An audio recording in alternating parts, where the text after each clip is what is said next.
ये actually topic बहुत काम आता है, ठीक है fine, very very important. Hydrogen bonding क्या है? हाइड्रोजन बॉन्डिंग होता है जब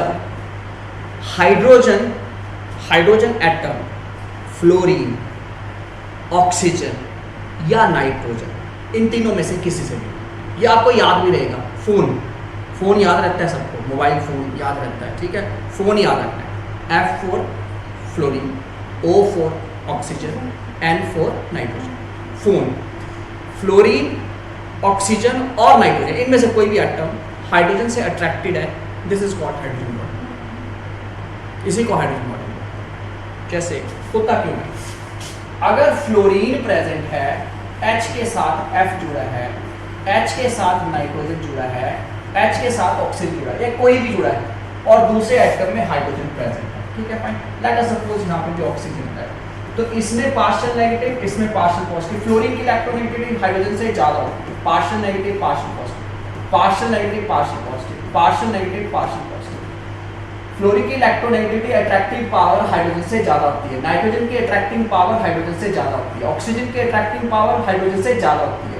इसलिए इस पे ये पार्शियल होता है, इसलिए इसके ऊपर थोड़ा नेगेटिव चार्ज आता है और इसके ऊपर थोड़ा पॉजिटिव चार्ज आता है। सेम ये है, समझ आ गई बात? तो इसके कारण ये नेगेटिव चार्ज इसकी तरफ अट्रैक्ट हो सकता है, इसकी तरफ अट्रैक्ट हो सकता है, इसकी तरफ अट्रैक्ट हो सकता है। ये जो पॉजिटिव और नेगेटिव चार्ज के बीच की अट्रैक्शन है ना, इसको हाइड्रोजन बॉन्डिंग बोलते हैं, और ये डॉटेड लाइन से ड्रॉ हो जाता है। Exactly, this is called hydrogen bonding. समझ आ गई? सब लिख पाऊंगा, डोंट वरी, समझते हो?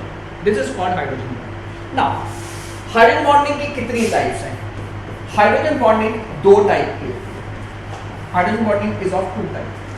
One is called intramolecular hydrogen bonding, one is called intramolecular hydrogen bonding.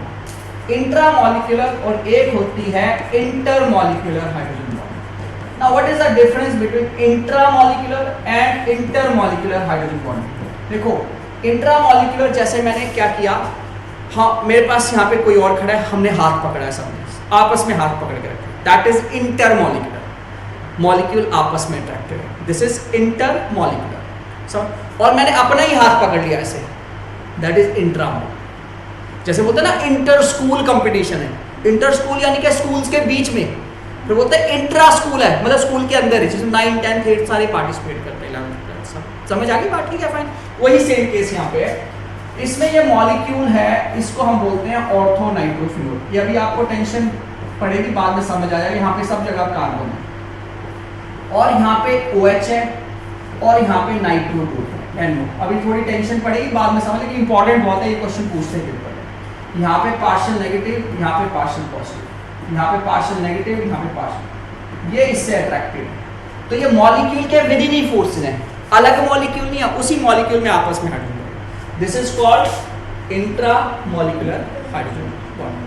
और इंटरमॉलिक्यूलर में क्या आता है? इंटरमॉलिक्यूलर में ये बेंजीन, अब मैंने थोड़ी टिल्टेड शो कर दी बेंजीन, ऐसे ऐसे, this is N double bond O oxygen, और यहाँ पे H और O, और यहाँ पे फिर से H O, और ये हाइड्रोजन बेंजीन, और यहाँ पे फिर से N double bond O oxygen, ऐसे।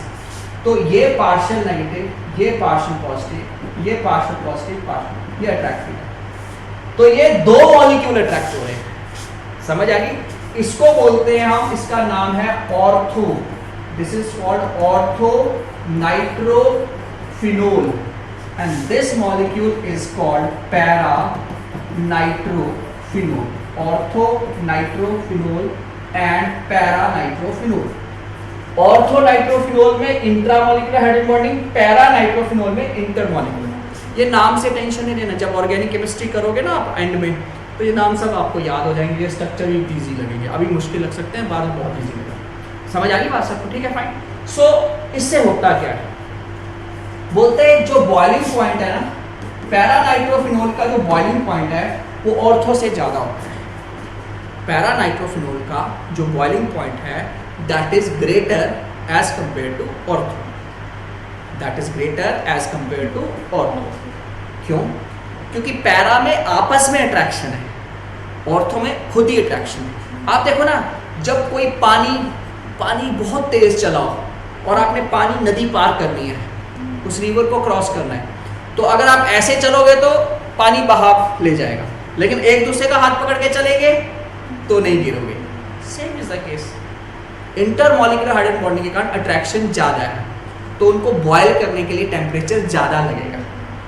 इंट्रामॉलिक्यूलर हाइड्रोजन बॉन्डिंग में आपस में अट्रैक्शन नहीं है, मॉलिक्यूल के अंदर तो अट्रैक्शन है, मॉलिक्यूल एक दूसरे से को अट्रैक्ट नहीं कर रहे हैं क्योंकि इंट्रा है ये, तो अट्रैक्शन नहीं है। बॉयल करने के लिए टेम्परेचर कम लगेगा, अट्रैक्शन ज़्यादा होगी, बॉयल करने के लिए टेम्परेचर ज़्यादा लगेगा, अट्रैक्शन कम होगी, बॉयल करने के टेम्परेचर कम लगेगा। समझ आए? इसीलिए इसका बॉइलिंग पॉइंट ज़्यादा होता है एज कम्पेयर टू दिस। एक चीज़, हाइड्रोजन बॉन्डिंग से क्या क्या इंपैक्ट पड़ता है, एक तो बॉइलिंग पॉइंट, ये तो मैंने यहाँ पे समझा। एक और केस है बॉइलिंग पॉइंट का, जैसे वाटर है, वाटर का बॉइलिंग पॉइंट ज्यादा है, HCl का बॉइलिंग पॉइंट कम है। अब वाटर का बॉइलिंग पॉइंट ज्यादा है, HCl का कम है, ऐसा क्यों? क्योंकि वाटर के जो मॉलिक्यूल्स हैं वो आपस में शो करते हैं हाइड्रोजन बॉन्डिंग, ये आपस में जुड़े हैं by means of hydrogen bonding, क्योंकि इनके ऊपर partial negative, partial positive, partial positive, partial negative, partial positive, partial, ये आपस में जुड़े हैं बाय मींस ऑफ हाइड्रोजन। समझ आ गई? HCl हाइड्रोजन, ये पोलर है, चार्ज जरूर है इसमें, नेगेटिव और पॉजिटिव चार्ज जरूर है, लेकिन हाइड्रोजन बॉन्डिंग नहीं है इसमें।